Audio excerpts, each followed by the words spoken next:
दोस्तों, लॉकडाउन के चलते और कोरोना वायरस के चलते सभी बैंकों ने जो भी जितने प्रकार के लोन है, चाहे पर्सनल लोन है, होम लोन है, एजुकेशन लोन है, बिजनेस लोन है, सभी लोनों की ईएमआई जो है 3 महीने तक काटने का ना काटने का निर्णय जो है वो लिया है और काम जो है शुरू हो चुका है।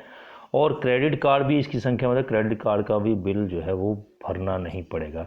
तो दोस्तों, बैंक की ईएमआई ना कटवाने और क्रेडिट कार्ड का बिल ना भरने में हमें जो मैसेज अभी ऑप्शन जो है बैंक दे रहा है कि आप क्रेडिट कार्ड या ईएमआई जो अपनी भरना चाहते हैं या नहीं भरना चाहते, जितने भी पर्सनल लोन, होम लोन, जितने प्रकार के लोन लिए होंगे या क्रेडिट कार्ड का बिल लिया होगा, उतने में आपको ऑप्शन आ रहे होंगे कि आप लोगों ने बिल जो है आप भरना चाहते हैं या नहीं भरना चाहते हैं। इसके लिए आपको ऑप्शन आ रहे हैं। तो बैंक लोन की ईएमआई या क्रेडिट कार्ड का बिल भरना सही है या हमारे लिए गलत है, या फिर इसको बैंक की ईएमआई क्रेडिट कार्ड का बिल भरने पर ना भरने पर हमारे को क्या नुकसान हो सकता है। तो आपके सारे सवालों के जवाब जो है हम इस वीडियो में देने जा रहे हैं कि आपकी क्या क्या क्वारी हो सकती है और उसका सही उत्तर क्या है, सही आंसर क्या है। तो इस वीडियो में हम आपके पूरे सवालों का जवाब जो है वो देने जा रहे हैं। तो वीडियो को स्किप मत कीजिएगा, पूरा वीडियो को शुरू से लेकर अंत तक पूरा देखिएगा। दोस्तों नमस्कार, स्वागत है आपका अपने YouTube channel sure and pure solution पे, जहाँ पे no time pass, no confusion, यहाँ पे मिलती है श्योर एंड प्योर सोल्यूशन। तो दोस्तों, हम हाजिर हैं एक ऐसी अपडेट, एक ऐसी वीडियो आप लोगों के लिए जो कि आपके सारे सवालों का जवाब देगी। ये बैंक की लोन की ईएमआई कटवाएं या ना कटवाएं, पर्स जो क्रेडिट कार्ड है उसका बिल भरें या ना भरें, क्योंकि दोस्तों बैंकों के मैसेज जो है वो आने शुरू हो गए। ये पूरी जानकारी हम इस वीडियो में देने जा रहे हैं। तो जानकारी पर बढ़ने से पहले आप लोगों से निवेदन है कि जो पहली बार इस चैनल पर विजिट कर रहे हैं तो उस चैनल को सब्सक्राइब कर लीजिएगा, क्योंकि इस चैनल पर सिर्फ आपको जानकारी वर्धक वीडियो ही मिलती है। और पास में लगे बेल आइकन के बटन को भी क्लिक कर लीजिएगा। चलिए दोस्तों, बढ़ते हैं जानकारी की ओर।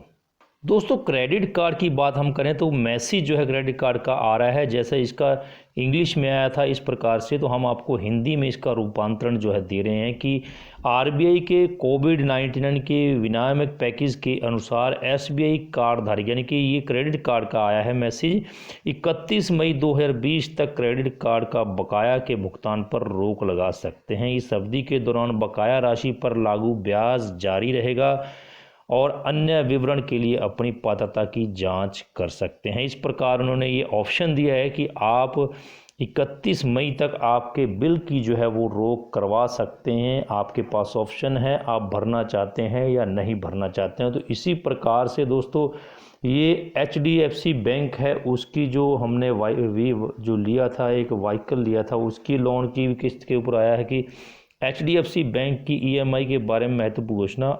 हम आपको अप्रैल और मई के लिए आपके भुगतान की स्थगित करने का विकल्प प्रदान कर रहे हैं कि इस नंबर पर कॉल कीजिएगा। इस प्रकार से ये मैसेज आया था 1 अप्रैल को भी, 2 अप्रैल को भी। तो इस प्रकार के ऑप्शन जो है वो बैंक दे रहा है। अब हम आपके सवालों का जवाब दे रहे हैं कि बैंक के इस ऑप्शनों में हम क्या कर सकते हैं, क्या हमारे लिए सही है, क्या हमारे लिए गलत है। तो दोस्तों, सबसे पहले आपके मन में सवाल आता होगा कि ईएमआई अभी नहीं कटे, इसके लिए हमें क्या करना होगा। तो दोस्तों, देश के सबसे बड़ा जो बैंक है, सरकारी बैंक है एसबीआई, उसने तो ऑटोमेटिक ही बोल दिया है कि ये टर्म लोन की किस्त जो है अपने आप 3 महीने के लिए टल जाएगी। ग्राहकों को इसके लिए बैंक में आवेदन देने की ज़रूरत नहीं है। अगर कोई इस दौरान ईएमआई देता है तो भी ठीक है, अगर कोई नहीं देता तो भी ठीक है, तो भी बैंक जो है इसके लिए कुछ नहीं करेगा, ग्राहक को डिफ़ॉल्टर घोषित नहीं करेगा। दोस्तों, अगला जो सवाल आपके मन में आता है कि ईएमआई और क्रेडिट कार्ड का बिल 3 महीने तक नहीं चुकाने का क्या फ़ायदा होगा। तो दोस्तों, आपको बता दें कि आरबीआई की इस पहल से उन लोगों को राहत मिलेगी जिनका कारोबार कोरोना वायरस की वजह से बंद है और उनके पास इस वक्त पैसे की किल्लत है, जिस वजह से अभी ईएमआई नहीं चुकाने की जो मोहलत है उनको मिल जाएगी और ग्राहक से बैंक के बाद ईएमआई वसूल लेगी। सबसे बड़ा फ़ायदा यह है कि 3 महीने तक लोन की ईएमआई ना भरने पर क्रेडिट रैंकिंग जो है, क्रेडिट स्कोर है, उसके ऊपर इसका कोई भी असर नहीं पड़ेगा। दोस्तों, उसके ऊपर आता है कि नए जो इन्होंने होम लोन लिए हैं वो क्या कर सकते हैं। जिन्होंने होम लोन नए लिए हैं वो धारक क्या करेंगे। तो ऐसे में दोस्तों, आपको बता दें कि अगर किसी ग्राहक को होम लोन लिए ज़्यादा दिन नहीं हुए हैं तो फिर उनकी ईएमआई तय वक्त पर ही देना चाहिए। इससे उन्हें आगे चलकर अच्छी रकम जो है वो बचत होगी। क्योंकि ईएमआई के शुरुआती कंपोनेंट में ब्याज जो है वो ज़्यादा होता है और मूलधन कम होता है। ऐसे में अभी 3 महीने ईएमआई का भुगतान नहीं करेंगे तो उन पर आगे चल के जो है वो बोझ बढ़ जाएगा। और दोस्तों आगे आपका ये सवाल हो सकता है कि केवल 3 महीने की ईएमआई पर ही छूट मिलेगी या क्रेडिट कार्ड पेमेंट को भी 3 महीने के बाद कर सकते हैं। तो दोस्तों आपको बता दें कि आरबीआई ने टर्म लोन की ईएमआई को 3 महीने तक टालने के लिए बैंकों और जो वित्तीय संस्थाएं हैं उनको कहा है कि टर्म लोन के दायरे में home loan, personal loan, education loan, car loan, credit card की पेमेंट भी और जो कंज्यूमर लोन है वो भी आते हैं। इसके लिए इसका लाभ जो है ईएमआई पेमेंट करने वालों के साथ साथ क्रेडिट कार्ड धारकों को भी होने वाला है। दोस्तों अब सवाल ये आता है कि अगर जिनकी ईएमआई जो है इलेक्ट्रॉनिक क्लियरिंग सिस्टम जो ऑटोमेटिक जनरेटेड होती है उसके द्वारा कट जाती है तो वो इस संबंध में क्या कर सकते हैं। दोस्तों जिन ग्राहकों की ईएमआई जो है ईसीएस जो ऑटोमेटिक जनरेटर के द्वारा कटती है, ऐसे लोग अगर चाहते हैं कि उनकी ईएमआई ना कटे तो उन्हें यह ध्यान रखना होगा कि उस खाते में पैसे वो ना रखें, उससे निकाल लें। हालांकि यह कटने के बाद भी वापस हो सकता है। इसके लिए आपको बैंक से जो है वो बात करनी पड़ेगी। अगर आपकी ऑटोमेटिक जनरेटेड ईएमआई कटती है तो इसके लिए आप बैंक से बात कर सकते हैं अगर आपको नहीं कटवानी है तो। दोस्तों आगे आपको बता दें कि क्रेडिट कार्ड का जो बिल पेमेंट है करना या सौदा या नुकसान है।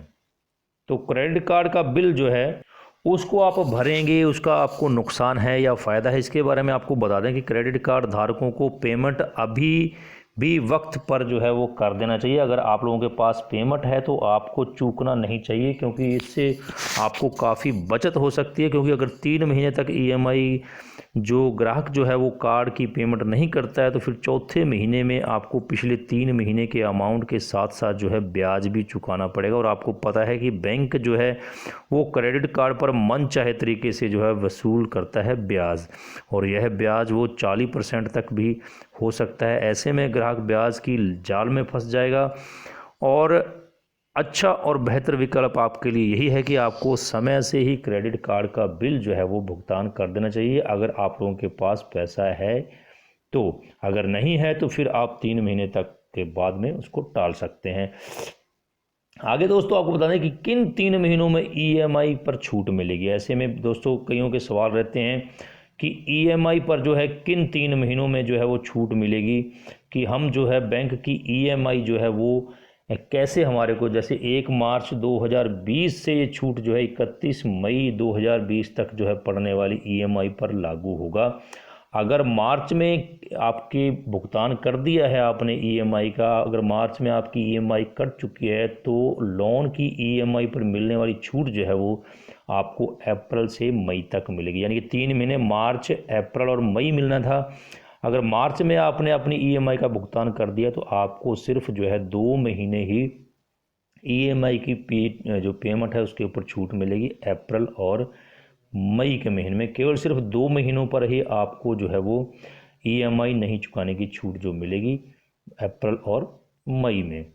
उसके बाद दोस्तों आपको बता दें कि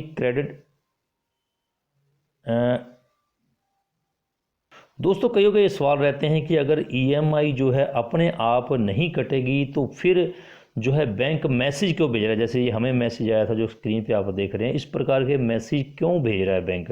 दोस्तों बैंकों के ग्राहकों को मैसेज जो आ रहे हैं वो आपको बता दें कि ये ऑटोमेटिक सिस्टम के द्वारा जनरेट होते हैं, जो कि हर महीने आपको, आप पहले भी देखते होंगे, हर महीने आपको जिस डेट को आपकी ईएमआई कटती है उसके 2-4 दिन 5 दिन पहले से ही आपको मैसेज आना शुरू हो जाते हैं जो भी होता है। तो आपको रिमाइंड जो है कराया जाता है, रिमाइंडर आपको भेजा जाता है। कई बैंकों और वित्तीय संस्थाओं में इसके लिए ग्राहकों को सूचना जो है वो पहले भेजी जाती है, ईमेल भी आपको भेजा जाता है।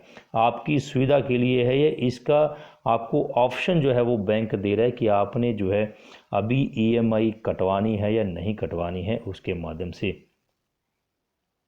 दोस्तों आगे आपको बता दें कि जो अभी ईएमआई नहीं चुकाने पर उसके ऊपर जो ब्याज लगेगा वो कितना और लगेगा, ये सभी का सवाल जो है वो रहता है। तो आपको बता दें दोस्तों कि जो मोराटोरियम है, जो ये बैंक की जो ईएमआई पर जो रोक लग रही है, इससे जुड़े हुए जितने भी मामले हैं उसकी क्लियरिटी नहीं होने की वजह से इस ऑप्शन को चुनने वाली जो कस्टमर को जो ब्याज कैसे लगेगा, कब लगेगा, ये सब बैंकों का ही निर्णय है। वो अपने आप उनका निर्भर करता है कि किस प्रकार से वो ब्याज लेंगे। बैंक को अभी तक इसका कोई नियम नहीं है, लेकिन दोस्तों ये स्पष्ट है कि जो ईएमआई आप अभी 3 महीने तक नहीं देंगे, वो आपकी जो मेन अमाउंट है वो आपको, इसके लिए आपको ये हो सकता है कि आपका ब्याज जो है वो आपका इंक्लूड होता रहेगा आपके लोन में, लेकिन आपकी किस्त ही जो है वो नहीं कटेगी। आगे जो आप 3 महीने के बाद आपकी जो किस्त कटेगी उसके ऊपर आपको उसका ब्याज जो है वो ज़्यादा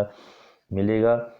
तो दोस्तों ऐसे में सवाल होता है कि अभी ईएमआई और क्रेडिट कार्ड का बिल नहीं चुकाने का क्या नुकसान हो सकता है, ये हम आपको बताते हैं कि पैसे रहते हुए भी अगर आप ईएमआई नहीं चुकाते हैं या क्रेडिट कार्ड का बिल नहीं चुकाते हैं तो आपको नुकसान हो सकता है इसका। तो नुकसान क्या हो सकता है कि लोन की आपकी अवधि जो है उसको आप ख़त्म करना चाहते हैं, वो आपकी 3 महीने तक बढ़ जाएगी। यानी कि 3 महीनों की भले ही आपको ईएमआई ना देनी पड़े, लेकिन इसके ऊपर लगने वाला जो ब्याज है वो आपको देना ही पड़ेगा, वो आपसे वसूला जाएगा।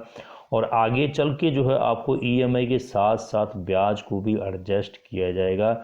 यानी ये आपके लिए एक पॉकेट पर जो है आपके भार पड़ेगा कि आप लोग जो है किस प्रकार से उसको करेंगे। तो दोस्तों ये हमारी तो आप लोगों से यही जो है गुजारिश है, हमारा तो यही आप लोगों के लिए प्रावधान है कि आप जो अगर आपके पास पैसा है तो आप लोग अपनी ईएमआई और क्रेडिट कार्ड का बिल भरने से कदापि नहीं चूकें, मतलब चूकना नहीं है आपको। अगर आपके पास पेमेंट है, जैसे वो नौकरी पेशा आदमी, उनका पर्सनल लोन या होम लोन चलता है, तो उनकी पे जो है वो रेगुलर डेट में आ रही है, तो उनको जो है कभी भी ये नहीं सोचना चाहिए कि हम 3 महीने अपनी ईएमआई ना कटवाएं या क्रेडिट कार्ड का बिल ना भरें, क्योंकि उनको दोस्तों ये ऑप्शन उनके लिए है जो कारोबारी लोग हैं, जो लेबर करते हैं या कुछ करते हैं, जिन्होंने लोन ले रखा है। अभी उनको लॉकडाउन की वजह से उनकी जो कारोबार है वो सिस्टम ठप हो चुका है, उनके पास उनको दिक्कत हो सकती है इसकी ईएमआई भरने की या क्रेडिट कार्ड का बिल भरने की, तो ये ऑप्शन उनके लिए है। तो हम आपसे यही आग्रह करेंगे कि अगर आप लोगों के पास पेमेंट है तो आपको अपनी ईएमआई जो है वो समय पर भरनी चाहिए और क्रेडिट कार्ड का बिल भी भर देना चाहिए, क्योंकि आगे चल के 3 महीने के बाद ये आपकी पॉकेट पर ही बोझ बढ़ेगा अगर आप बिल या क्रेडिट कार्ड का बिल या ईएमआई नहीं देते हैं। तो दोस्तों अब आप लोगों की मर्जी है कि आपको क्या करना है। हम लोगों ने आपको नफ़ा और नुकसान पूरा बता दिया है। उम्मीद करता हूँ इस वीडियो के माध्यम से आपके जो भी डाउट होंगे वो एकदम क्लियर हो गए होंगे। फिर भी अगर आप लोगों का कोई डाउट है तो प्लीज़ कमेंट बॉक्स में कमेंट करके बताइएगा, हम कोशिश करेंगे कि आपके डाउट का जो है सही उत्तर दिया जाए। तो मैं मिलता हूँ आपको एक नई वीडियो, एक नई अपडेट में। तब तक आप हमारी वीडियो को लाइक कीजिए, चैनल को सब्सक्राइब कीजिए। जय हिंद, जय भारत, वंदे मातरम।